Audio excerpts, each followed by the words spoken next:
Qingming Festival, a time for ancestral worship, a time when the tears accumulated over the past year flow in front of the graves of deceased loved ones, watering the few withering blades of grass near the tombstone.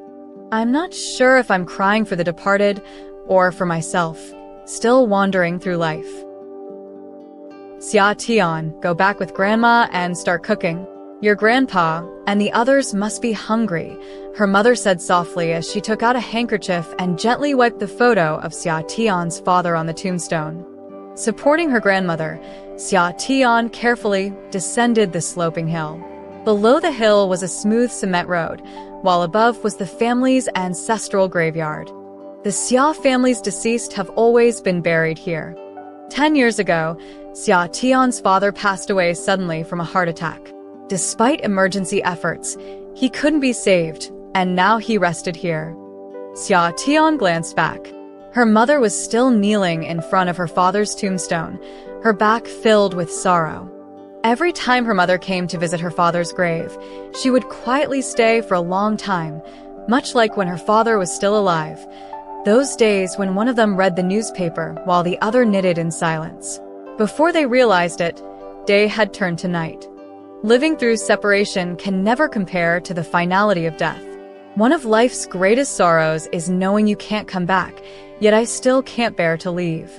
Hurry up a little, your grandpa and great-uncle must be starving, her grandmother urged softly. All right, I know. Xia Tian pressed down on the gas pedal, glancing into the rearview mirror at her mother's shrinking figure still kneeling by the grave. Before the car even reached the front gate, the loud voice of her grandfather echoed through the air. You old hag, you've been a burden to this family all your life. Why aren't you dead yet? The car hadn't even come to a full stop before her grandmother hurriedly opened the door and rushed inside. Stop it, stop it. Why are you shouting again? You're making the neighbors laugh at us. They haven't laughed enough already? This wretched woman has been dragging me down my entire life. Even in old age, she still can't give me any peace. Can't I just live a few more years in peace? Mark my words, old hag, you want to anger me to death, but it's not going to be that easy. Let's see who outlasts whom. Her grandfather's talent for cursing was well known in the village, second to none. Villagers stood outside the courtyard, whispering among themselves, but no one stepped in to intervene. Her grandfather had always been a notorious troublemaker in the village, infamous for his tenacity. According to her grandmother, anyone who got entangled with him would either lose a layer of skin or suffer nightmares for 3 years. Because of this, everyone in the village tried to avoid him whenever they could. Only when the courtyard finally quieted down did Xia Tian slowly walk inside. Shards of broken teacups and dishes were scattered on the ground. Her grandfather was sulking in the main room. Great-uncle, got scolded again? Xia Tian slipped into her great-uncle's room. Her great-uncle was her grandfather's older brother, 5 years his senior. When he was young, he fell off a cliff while gathering firewood. Though he survived, his legs were broken, and he had been bedridden ever since, unable to walk for the rest of his life. Oh, I'm used to it, it's nothing. Her great-uncle smiled gently and patted the bed, signaling for Xia Tian to sit down. The two brothers, sharing the same genes and similar looks, were worlds apart in character. Her great-uncle was gentle and kind-hearted. He loved telling stories and could even sing a few opera tunes. When her grandfather wasn't home, the courtyard would often fill with people eager to hear him spin his tales. Her grandfather, on the other hand, was always quick to lose his temper. He constantly criticized everyone around him. He blamed her great-uncle for being a burden, resented her grandmother for only tending to the kitchen and not earning money, and complained about her father's lack of success. He even grumbled about her mother not being able to give birth to a boy. In the small kitchen, her grandmother was busy at work. Before long, the delicious smells of frying and cooking filled the air. Sometimes, Xia Tian couldn't help but feel curious. How is it that even someone like her grandfather had a wife, while her great-uncle remained alone his entire life? Who would marry their daughter to a cripple? Her great-uncle said, patting his legs. But I think you're great, great-uncle. You can sing, you tell amazing stories, you're handsome, and you're good with your hands. Xia Tian counted her great-uncle's qualities on her fingers. Her great-uncle chuckled, ruffling Xia Tian's hair with his thick, warm palm, just like he used to when she was little. The next morning, Xia Tian's mother and grandmother were busy washing clothes in the courtyard. Xia Tian held her phone, teaching her great-uncle how to read the news. Tap here, here, and then here. Got it. Wearing his reading glasses, her great-uncle listened attentively and even took notes in his notebook. This phone had been a gift from Xia Tian to her great-uncle during last year's Qingming festival. Back then, Xia Tian had been chatting with her friends on her phone while her great-uncle sat by the courtyard wall playing the flute. Xia Tian secretly recorded a short clip and uploaded it to her social media. In no time, the post was flooded with comments. Xia Tian showed it to her great-uncle. "It's embarrassing for others to hear. I didn't play well," her great-uncle said, feeling shy as Xia Tian read out the compliments. "It's fine. If you don't want others to see, you can change the settings so only you can view the content. You can post photos, write a diary." Xia Tian patiently explained each function.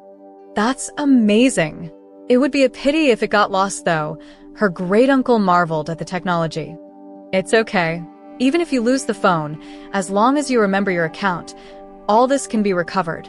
Everything is stored online, so it'll never really be lost." "Incredible, incredible," her great-uncle said as he turned the phone over in his hands, examining it carefully. The next day, when Xia Tian was preparing to return to the city, her great-uncle shyly handed her a paper packet with a few hundred yuan neatly inside. "Great-uncle, what's this for?" "I get bored lying in bed all day, so I was thinking of buying a phone like yours. Do you think this money is enough?" Seeing Xia Tian's surprised expression, her great-uncle quickly added, "If it's not enough, tell me. I'll figure something out." Seeing her great-uncle's nervousness, Xia Tian handed her phone over to him. "Great-uncle, why don't you just use mine?" "How could I take your phone?" "Just take it. I was planning to get a new one anyway. This one's old now, and I'm too embarrassed to show it in front of my friends," Xia Tian said, putting both the phone and the money into her great-uncle's hands. After transferring the data from her phone to her computer, Xia Tian taught her great-uncle some simple functions and helped him create a new account. "Look, now we're friends. If you ever miss me, you can talk to me here," Xia Tian said. Though she hadn't used the phone for long, she felt that her great-uncle's days were too monotonous. With a phone that could connect to the internet, he'd have something to do every day. The sound of her grandfather's footsteps echoed in the courtyard. Her great-uncle quickly hid the phone under his blanket. Xia Tian peeked outside from behind the curtain. "He's gone out, it's okay." Her great-uncle sighed in relief and took the phone back out. "You're impressive. You've had a phone for a year and Grandpa never found out," Xia Tian teased with a thumbs up. "He never comes into my room, so how would he know?" Her great-uncle suddenly remembered something and pulled an envelope from under his pillow. "Here, this is for you." "What is it?" Xia Tian opened it to find money inside. "The phone costs a lot each month, right? I'm not sure if this is enough. This is my gift to you. If you keep being so polite, I'll get mad," Xia Tian said, pretending to frown as she shoved the money back into her great-uncle's hands. "Our Xia Tian is such a good girl. Whoever marries you will be lucky." Her great-uncle's words made Xia Tian's smile freeze for a moment. "I'm still young." "Oh no, you're not that young anymore. When your grandmother was your age, your father was already a few years old." Xia Tian made a face at her great-uncle and ran out of the room. Still shy, her great-uncle chuckled to himself as he scrolled through her social media feed. Xia Tian's latest post read, "It rained here last night. How about where you are?" Looks like she's in love. No wonder she's embarrassed. Her great-uncle looked outside. Xia Tian was sitting under the pear tree in the courtyard, resting her chin in her hands, deep in thought. By autumn, Xia Tian's mother received a call from her grandmother. Her great-uncle had suffered a stroke and was in critical condition. With the help of the villagers, her great-uncle was rushed to the city hospital for emergency treatment. Xia Tian's grandparents also came to help with his care, staying temporarily at Xia Tian's home. Xia Tian's mother and grandmother were primarily responsible for looking after her great-uncle in the hospital, while Xia Tian took care of her grandfather's daily needs. "Grandpa, tomorrow's the weekend. How about we go visit great-uncle together?" Xia Tian suggested during dinner. "No, there's no point. He's not going to die," her grandfather said loudly as he drank his porridge. "You don't help at the hospital, you don't do housework, so why did you even come to the city?"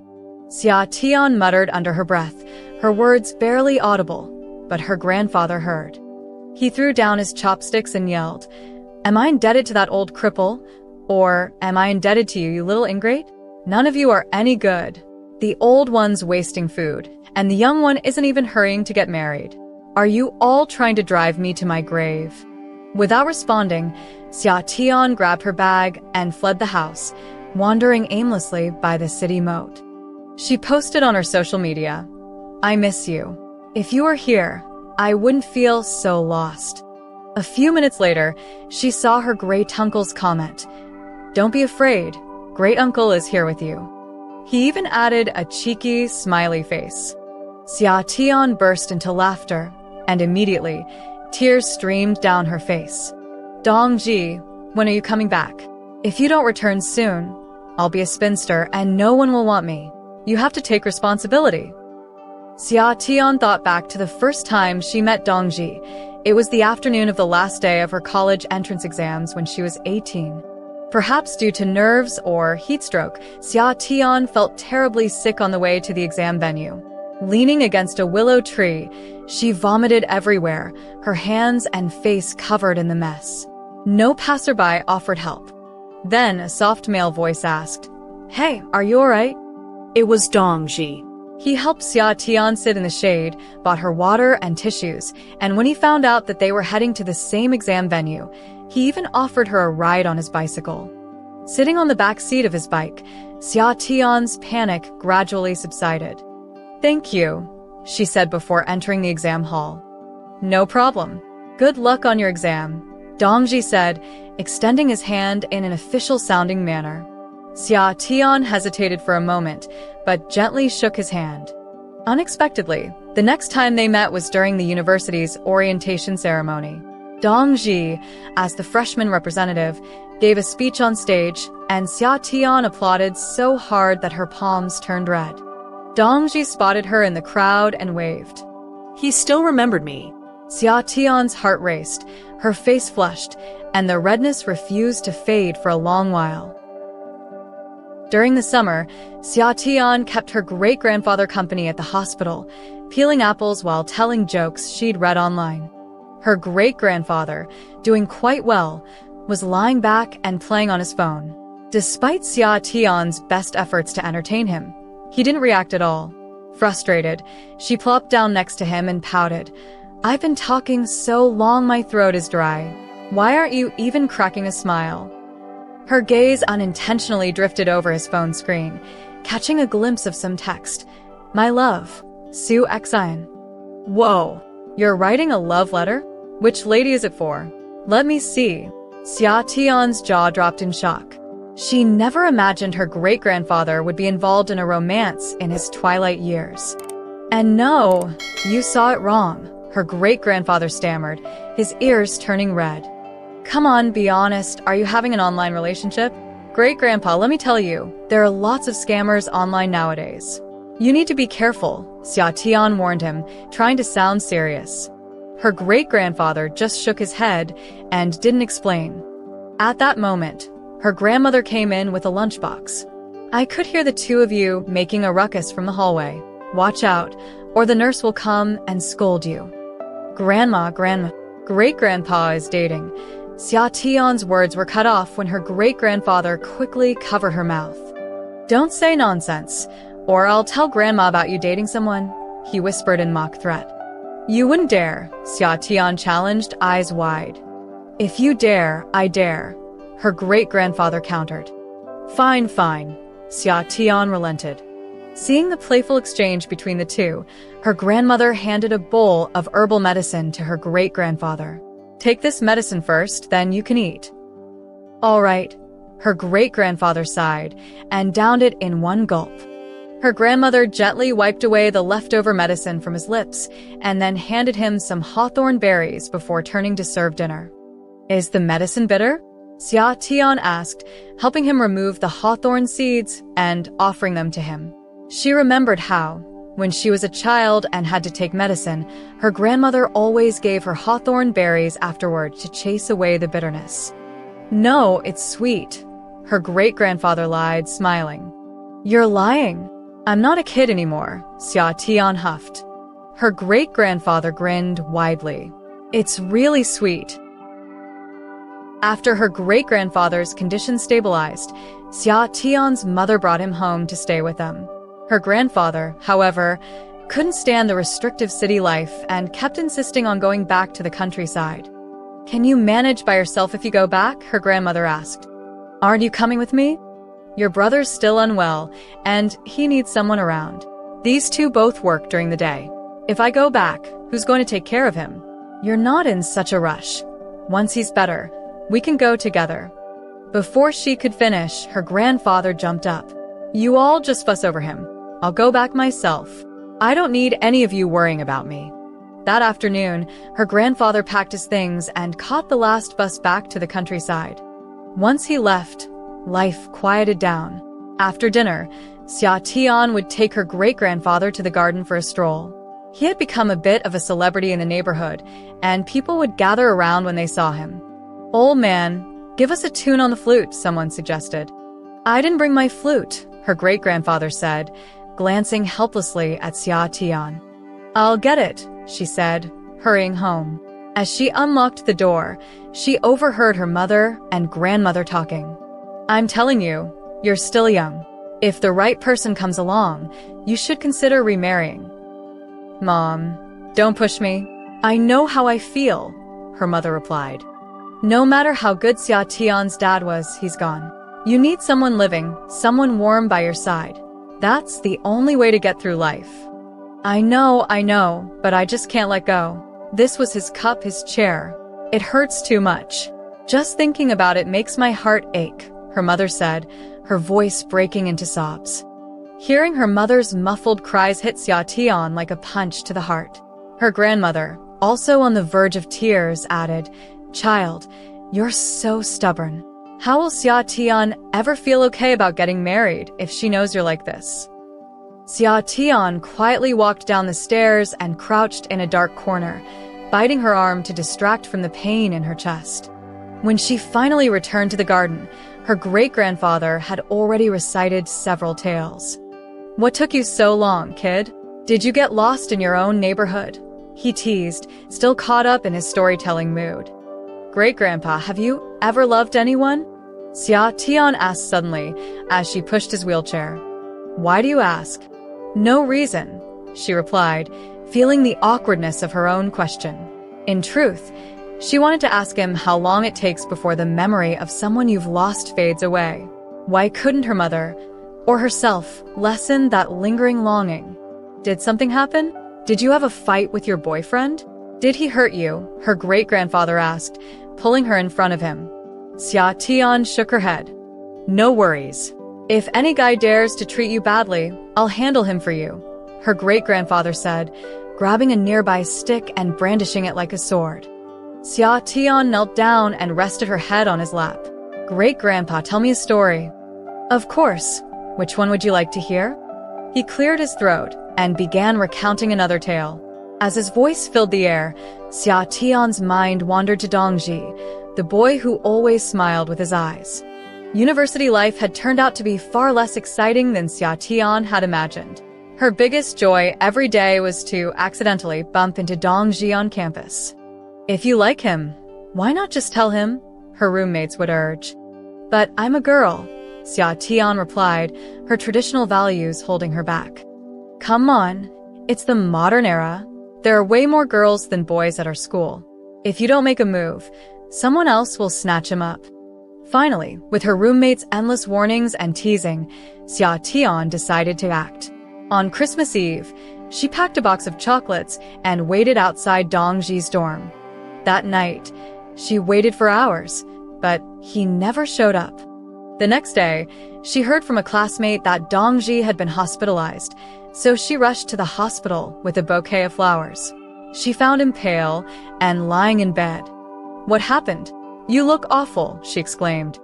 "Nothing serious, just a bit of anemia," Dongji reassured her. "Oh," Xia Tian mumbled, clutching the box of chocolates and wondering if it was appropriate to confess her feelings in a hospital. As she wrestled with the idea, Dongji spoke up. "I'm going to America next week." "Huh," Xia Tian blinked in confusion.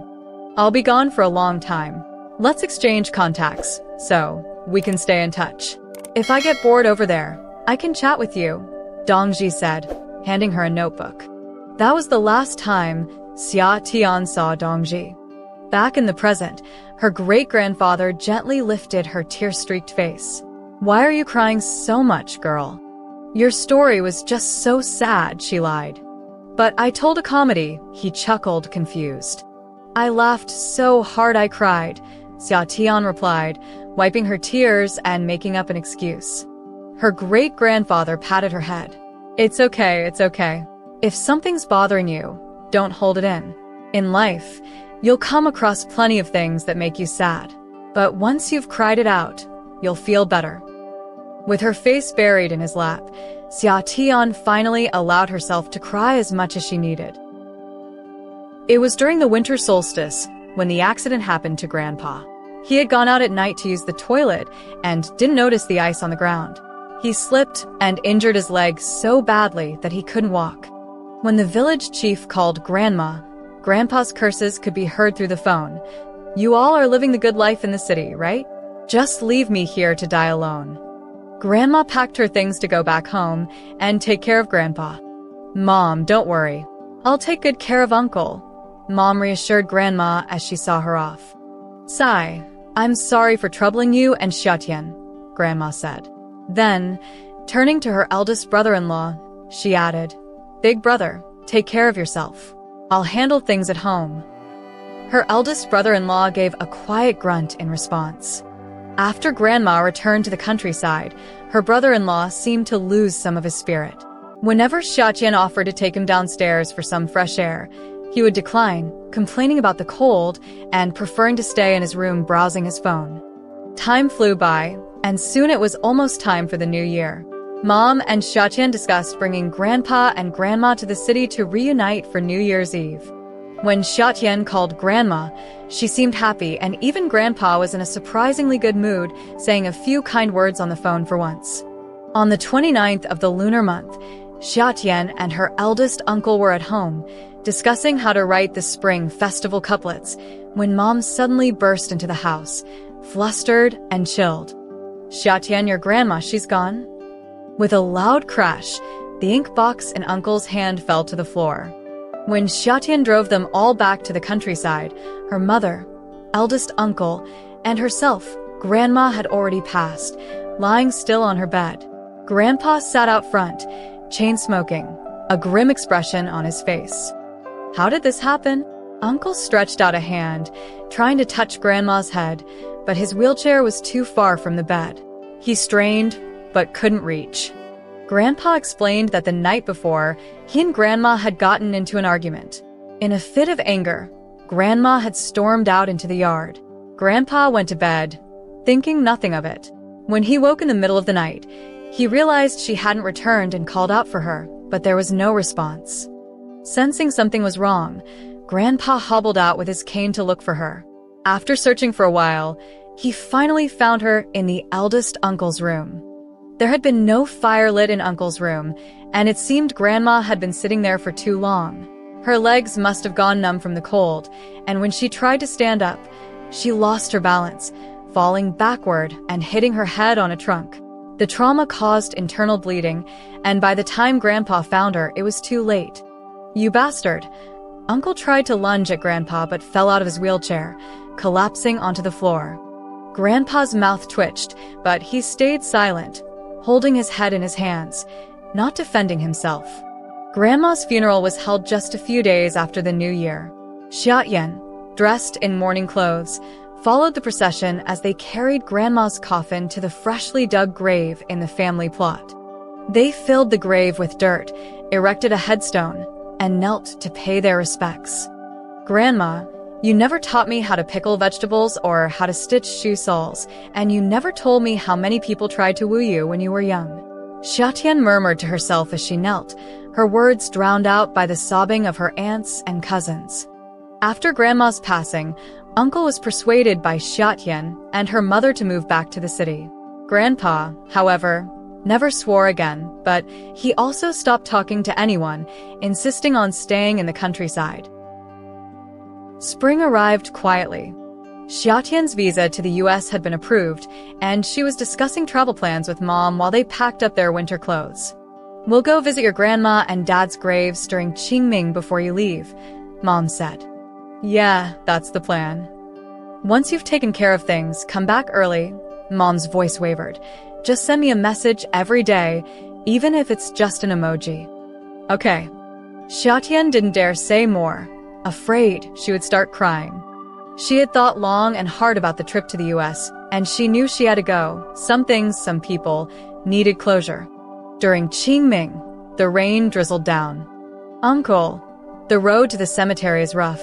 Maybe you shouldn't go," Xiaotian said, carrying a basket of paper money and trying to dissuade her uncle. "I can do it," he insisted. "I'll carry you," Grandpa said, lifting Uncle onto his back and starting down the path. Mom rushed to help, and Xiaotian, puzzled, followed closely behind.